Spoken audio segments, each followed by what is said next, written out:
ने याकूब से कहा, रिश्तेदार होने के कारण तुझसे मुफ्त में सेवा कराना मेरे लिए ठीक नहीं है, इसलिए मैं तुझे सेवा के बदले क्या दूं। लाबान की 2 बेटियां थी, बड़ी का नाम लिया, छोटी का नाम राहेल था। लिया के धुंधली आंखें थी, पर राहेल रूपवती सुंदर थी, इसलिए याकूब ने जो राहेल से प्रीति रखता था कहा, मैं तेरी छोटी बेटी राहेल के लिए 7 वर्ष तेरी सेवा करूंगा। जब वो 7 वर्ष बीत गए तब याकूब ने लाबान से कहा, मेरी पत्नी मुझे दे, मैं उसके पास जाऊं। लाबान ने मनुष्य बुलाकर बड़े भोज को दिया और शाम को अपनी बेटी लिया को याकूब के पास भेजा, जबकि लिया से याकूब शादी करना नहीं चाहता था।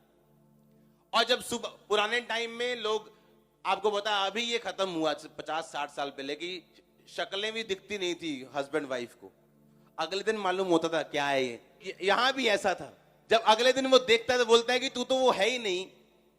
आप इमेजिन करो, एक लड़की को उसका हस्बैंड अगले दिन बोले कि मैं तुझे बिल्कुल पसंद नहीं करता हूं, तू मुझे बिल्कुल पसंद नहीं, और उसके पास वापस ना जाए और कहे मैं तेरी छोटी बहन से शादी करना चाहता हूं, और अपने ससुर को जाके बोले कि छोटी बहन के लिए मैं 7 साल और सेवा करूंगा पर इसके पास नहीं जाऊंगा। कई बार जिंदगी आपको डिमोरलाइज कर देती है, आपको दुखी कर देती है, वो आपका उत्साह खत्म हो जाता है, आपको लगता है जिंदगी खत्म हो गई। और बाइबल कहती, लिया जब डिमोरलाइज हुई, जब वो निराश हुई और दुखों के पहाड़ को जब उसने अपने आप को टूटता हुआ देखा, तो भी उसने अपनी जगह से हिलने का फैसला नहीं किया। और बाइबल कहती है तब जब उसने ये फैसला किया कि मैं इस दुख को अपने ऊपर हावी होने नहीं दूंगी, तो यीशु मसीह का गोत्र यहूदा उसी लिया से पैदा होता है, राहेल से नहीं, उसी लिया से जिससे याकूब प्यार नहीं करता था। अपनी लाइफ के उन हिस्सों में जहां आप डिमोरलाइज हैं, जहां आप बिल्कुल निराश है, खत्म हो चुके, ऐसा लगता है आपको अपनी लाइफ, उस लाइफ को परमेश्वर के हाथों में दे दो और पवित्र आत्मा की अगुवाई से चलो। और जब वो इवेंट्स को, घटनाओं को आपके सामने से एक एक करके हटाएगा, आप अपने आप को इस दुनिया का सबसे किस्मत वाला इंसान पाएंगे, आप देखना।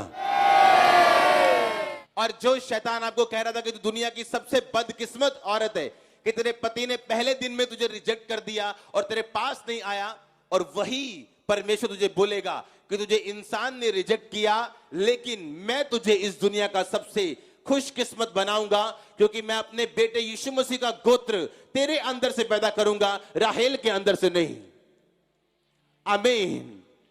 इसलिए आपको यह फैसला करना है कि क्या आप निराश होना चाहते हैं क्योंकि एक वीजा नहीं लगा, एक प्रॉब्लम हुई, लाइफ में कोई ट्रेजेडी हो गई, या आप पवित्र आत्मा के हाथों में सब कुछ देके परमेश्वर में आगे बढ़ना चाहते हैं। और मैं एक बात जानता हूं, मेरे यीशु मसीह के पास ताकत है नेगेटिव को पॉजिटिव करने की, मेरे पास उसके पास ताकत है टूटी चीजों को इस्तेमाल करने की, उसके पास ताकत है दुनिया के सबसे बदकिस्मत इंसानों को दुनिया का सबसे खुशकिस्मत इंसान बनाने की।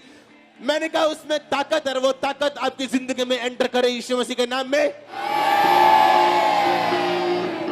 हालेलुया, जोर से बोलो हालेलुया,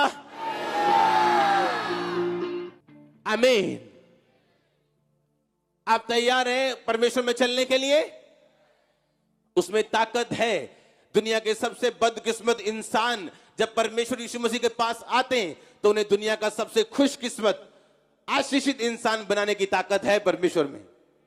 आमीन। तो मैंने पूछा क्या आप तैयार हैं?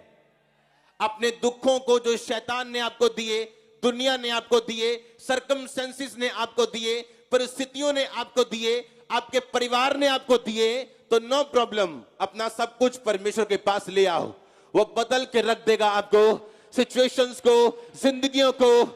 आमीन। ऊंचा आशीष ऊंची चर्च।